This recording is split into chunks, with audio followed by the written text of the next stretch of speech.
You're listening to The Residential Movement, where the focus is on making in-home dental care normal instead of novel or niche. I'm your host, Dr. Ashley Robinson, a house call dentist with a lot of passion for reaching patients who are best served in their home or residence. I'm here to encourage, equip, and empower dentists like you to begin offering in-home dental services for patients who cannot get to the office, while also enjoying a more balanced work life. We discuss everything from dentistry, business, ethics, mindset, and more.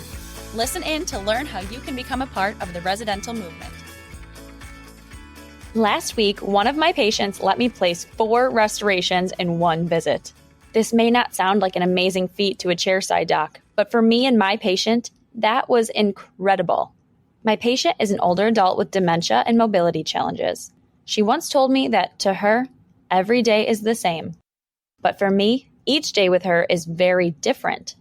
Certain days, she's very cooperative, and other days, I'm not able to do any work on her at all.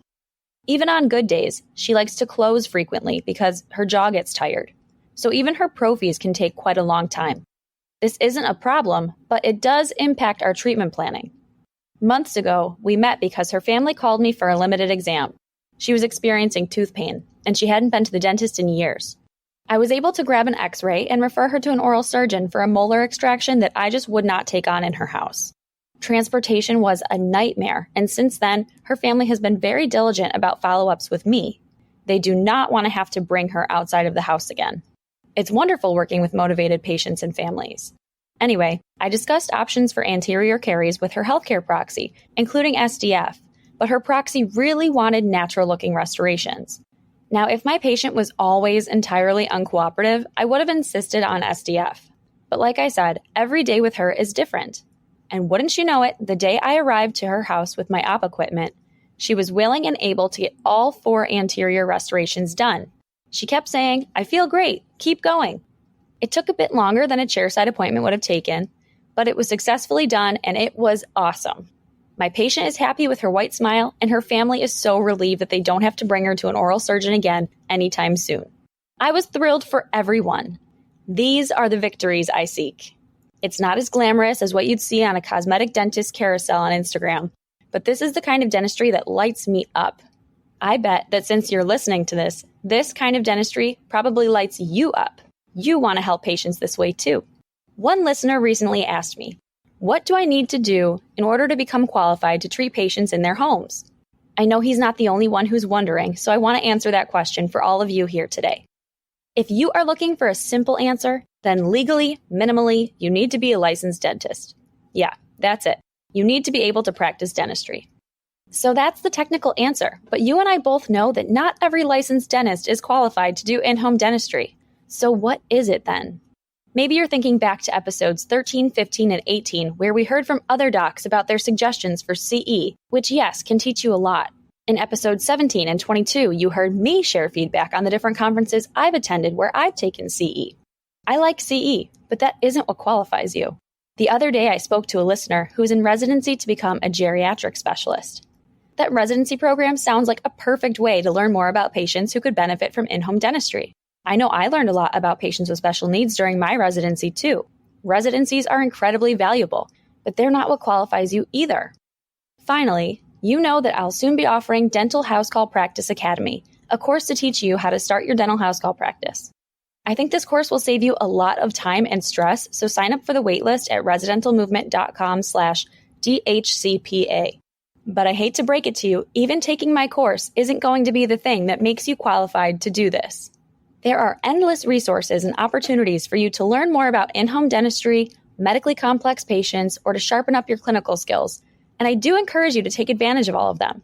But you could read and review and simulate and practice forever. You could be the most decorated academic sitting up in your ivory tower, and you still wouldn't be qualified to treat patients in their homes. Because you know what really qualifies you to do this type of dentistry? Your calling and your experience. The best way to become qualified to offer dental house calls is to follow your calling and go out there and gain some experience helping patients in their homes. I'm a religious person, and there's a saying in my faith community that can't be quoted from scripture, but is based on Exodus chapter 4 for those who are going to fact check me. This saying is that God doesn't call the qualified, he qualifies the called. A funny example for anyone familiar with Bible stories is that professionals built the Titanic and Noah built the ark. All this means is that if you feel a calling to pursue this work, you are ready to start doing it. You will learn what CE to take as you go. You may even decide to go back to residency, but you will never know how to help yourself if you don't begin by helping others. The experience you gain by following your calling to help patients in their homes will teach you more than any program ever could. This is true in all of dentistry. Don't wait on the sidelines forever, hoping that some CE is going to be the one that qualifies you. At some point, you need to make a jump. That's why it's called practicing dentistry. We're always growing and improving, but you need to begin. It's your calling and experience with patients that qualifies you to do this work. So if you feel called, you are already way ahead. You've got this. Once you begin, you'll be such a gift to your patients. Remember, soon, Dental House Call Practice Academy will be open for enrollment. In this program, you'll learn everything from business basics to what equipment you'll need to best practices. If you're interested, visit residentalmovement.com/DHCPA. I want to help you start this journey off in the best way. On behalf of your future patients, thank you for pursuing in-home dentistry. Whether you decide to pursue dental home care or not, please consider supporting the Home Smile Care Foundation. The Home Smile Care Foundation is a nonprofit organization that was founded by myself and my loved ones. It exists to offer financial assistance to those who struggle to afford in-home care. Visit homesmilecarefoundation.org for more information. Thank you for tuning in today. I really appreciate you. That's a wrap on this episode of The Residential Movement. If you like what you heard today, please leave a 5-star review and subscribe so you don't miss an episode. If you know someone who could benefit from this information, please share this with them. All of these actions help fuel the residential movement. Visit residentalmovement.com for show notes and for access to any links referenced in this episode. Thanks again for listening, Doc. Keep up the good work.